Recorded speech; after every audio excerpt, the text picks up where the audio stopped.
meus queridos, tudo bem com vocês? Professora Karina aqui com mais uma aula de arte, tá certo? Vamos falar sobre a arte do pós-impressionismo, quais foram os artistas que se destacaram nesse contexto aqui, nesse processo, tá certo? E a pintura que se desenvolveu de 1886, depois da última exposição impressionista, até o surgimento do cubismo com Pablo Picasso e Georges Braque, entre 1907 e 1908, abrange pintores de tendências bem diversas, como Gauguin, Cézanne, Van Gogh, que apenas no início da sua carreira se identificaram com o impressionismo. Mas, além desses três artistas, nós tivemos o artista Toulouse-Lautrec, que documentou a vida parisiense do fim do século XIX, de um ponto de vista muito pessoal e, portanto, impossível de ser enquadrado em qualquer movimento artístico.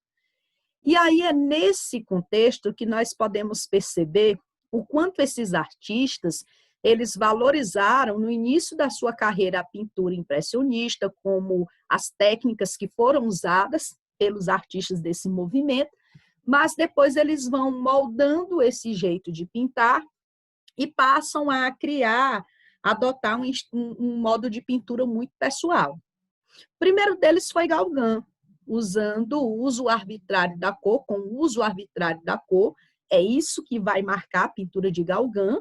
Inicialmente, ele ligou-se ao impressionismo, como eu disse a vocês, depois ele participou da quinta exposição coletiva desse movimento, em 1880, mas por volta de 1884, seus quadros já superavam essa tendência em alguns aspectos, como, por exemplo, a tinta começou a ser usada pura, em áreas de cor bem definida, os objetos passaram a ser coloridos de modo arbitrário e a representação deixou de sugerir a tridimensionalidade, tá certo?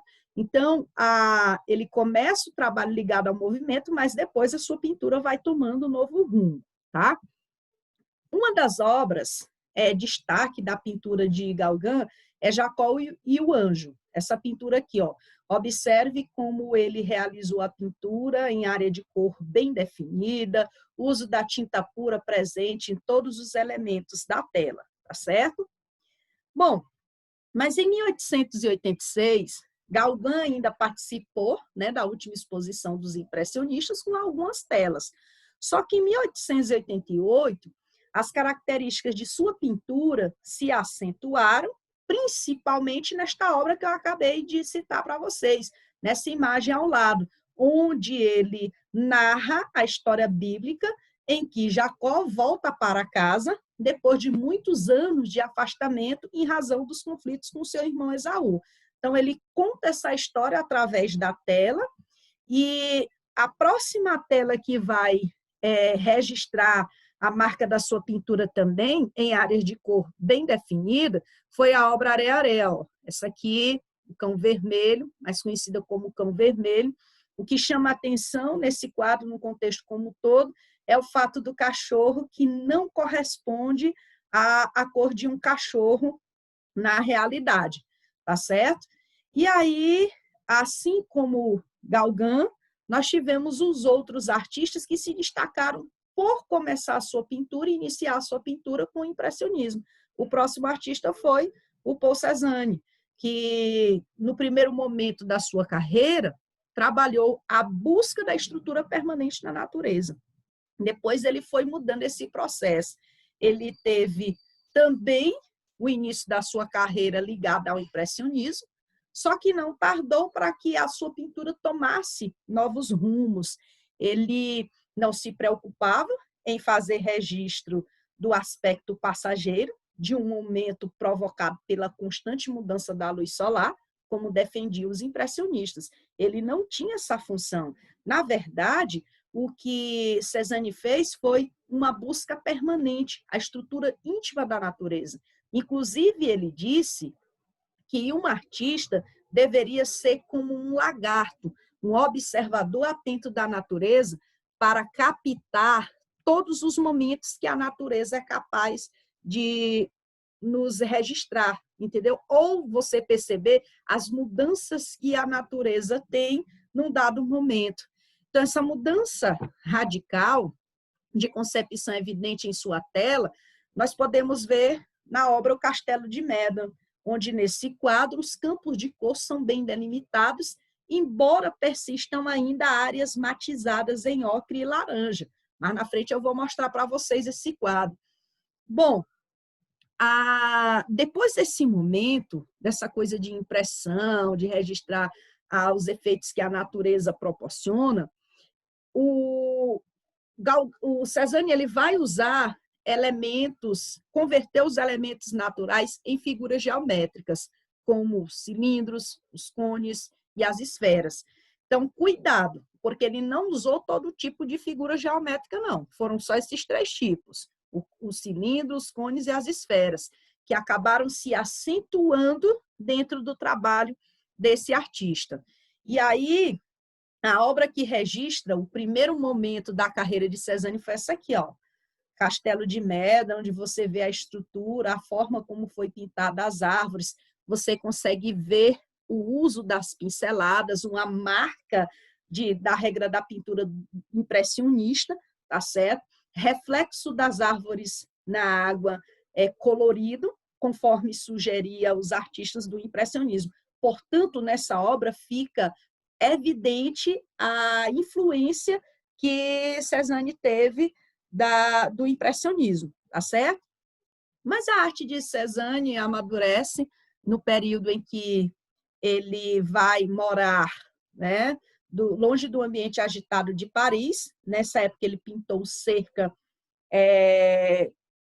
de alguns quadros mostrando o retrato da família, né, da sua esposa, da sua mulher, e nós podemos observar o tratamento que ele deu aos objetos. Então, no quadro Madame Cézanne, por exemplo, em vermelho, fica evidente a intenção geometrizante do artista, pois a obra representa o rosto da figura feminina com forma oval e os braços com formas cilíndricas, mostrando aí o novo rumo que a pintura de Cézanne vai obedecer.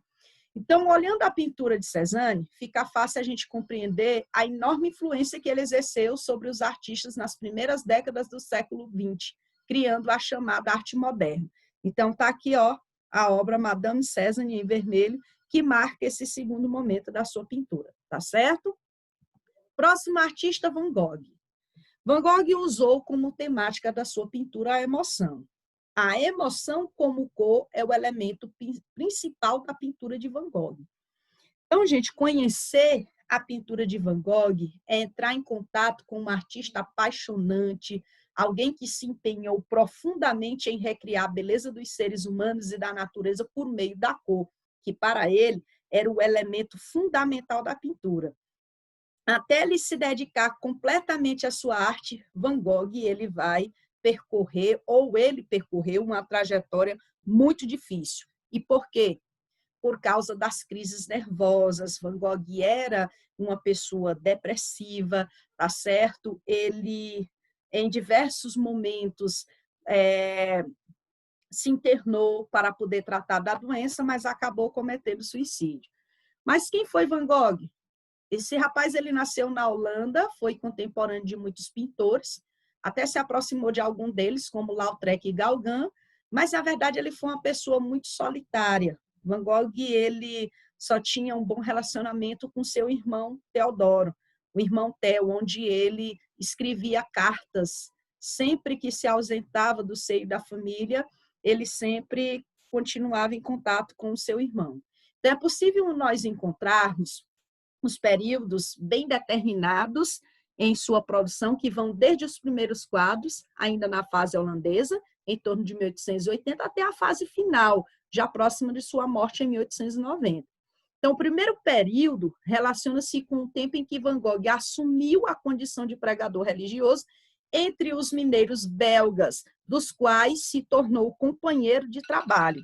Sua pintura estava tão ligada à tradição holandesa do claro e do escuro e à preocupação com os problemas sociais, que é possível nós vermos exatamente essa tendência sendo abordada com um novo jeito de pintar. O uso de pinceladas também é visível. E em 1881, depois de conflitos pessoais, Van Gogh voltou para a casa da família na Holanda, mas em 1886 ele segue para Paris, onde ele tem uma nova fase da pintura. Nessa capital francesa, ele vai se ligar superficialmente ao movimento impressionista, mas logo vai abandonar, pois ele procurou um novo caminho para a arte. E que caminho foi esse? Na verdade, ele se interessou pelo trabalho de Gauguin, principalmente pela sua decisão de simplificar as formas dos seres, reduzindo os efeitos da luz e usando zonas de cores bem definidas. Aí, em 1888, ele deixa Paris e vai para Arles, cidade ao sul da França, onde ele passa a pintar ao ar livre. E aí, o sol intenso dessa região mediterrânea, gente, interferiu na pintura de Van Gogh. Por quê? Porque ele passou a se libertar completamente de qualquer naturalismo no emprego das cores.